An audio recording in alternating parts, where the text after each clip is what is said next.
Hey everyone, Edward here at Windows Report, and in this video I will show you how to download and install Google Chrome on Windows 10. So this method is super simple. All you need is your browser and to access the link that I posted in the description below. So while you're in your browser, just access the link that I posted in the description below, and as you can see, the link that I posted is the official Google Chrome downloads page. So basically, the last thing you have to do from here on is to simply click on the blue download Chrome button.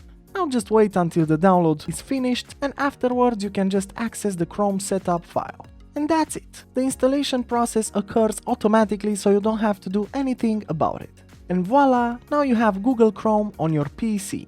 That was super simple, isn't it? As usual, for more information and details, you can check the article in the description below. And if you enjoyed this video, just make sure to like and subscribe to our channel. Thank you.